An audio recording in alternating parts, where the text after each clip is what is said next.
November 28, Huwebes, magandang umaga po. Iginiit ni Pambansang Kamao Manny Pacquiao na nagsumiti siya ng kanyang income tax return noong 2008 at 2009 sa Bureau of Internal Revenue o BIR. Nagsumiti rin daw siya ng kopya nito sa BIR pero ayon naman sa BIR, hindi nila natanggap ang mga sinasabing dokumento ni Pacquiao. May news to go si Mariz Umali.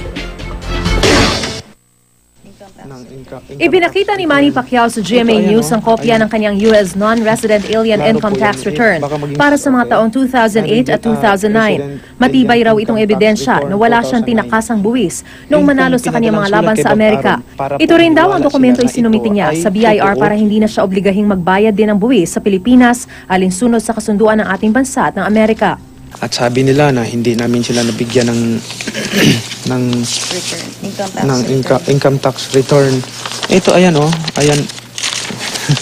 Klaro po yan. Hindi naman siguro ako magsisinungaling na nagagawa ako na nagbigay ako sa kanila. Ito yun eh. Nakalakip din ang dokumento mula sa isang accounting firm na bukas silang makipag-ugnayan sa BIR kung may paglilinaw ito kaugnay sa buwis. Inalmahan din ng mag-asawang Pacquiao ang sinasabing 2.2 billion pesos na utang daw niya sa ahensya. Sa 2 billion, parang kumita ako ng 60 billion in 2 years. Ito masyado malaki. Oo naman. Ayan, may record naman. Anyway, maayos din to. Kami magbabayad kami kung ano yung dapat naming bayaran. Basta wag lang kaming yung iharas na i-hold yung aming account. Nanindigan ng BIR na hindi nila natanggap ang dokumento. Masama rin ang loob ng ina ni Pacquiao na si Aling Junicia saan niya ay panggigipit sa kanyang anak. Pero ikinagagalit din niya na pati siya ay hinahabol ng BIR. Pati nanay, singil ako. Ano man, naabad ay ko ting income.